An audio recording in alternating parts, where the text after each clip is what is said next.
This is Dr. Sonia Dhoot, and you are watching this video because you have been diagnosed with a retinal vein occlusion with macular edema. A retinal vein occlusion is something that we tend to see in people who either have high blood pressure or glaucoma.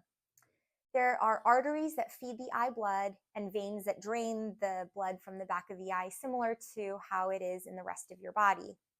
When one or more of the veins that drain the blood from the back of the eye get blocked, fluid and blood and everything that's supposed to be inside the blood vessels spill out into the retina. An analogy I like to use is a bathtub. If you think about the shower head being your arteries that are filling the bathtub and the vein being the drain that drains the bathtub, as you can imagine, if that drain gets partially or fully clogged, but the shower head is still producing the water, eventually the water from the bathtub will spill over the edge. And that's exactly what happens in the back of the eye. We see blood and fluid spilling out into the retina.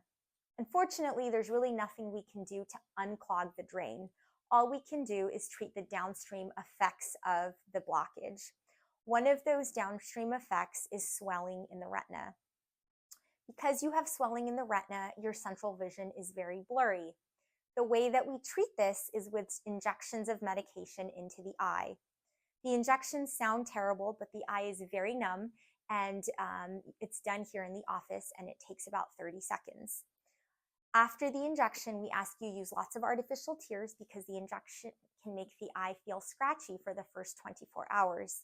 After that, the eye should return to normal. The injections will clear up the vision, and some people need the injections at very regular intervals, and some people need a few injections and the swelling burns out and they don't need them again. It's hard to know which group you'll fall into. We have to start treatment and just see how your eye responds. If for some reason your eye doesn't respond like we want it to, there are other medications we can switch to help clear up the swelling to get you seeing better.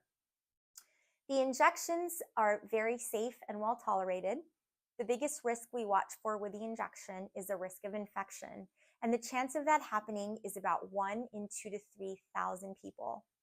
If you have any blurred vision or pain more than 48 hours after your injection, that's what we'd like to hear about, because those are the risk factors that we ask you to watch out for that make us think you could be developing an infection.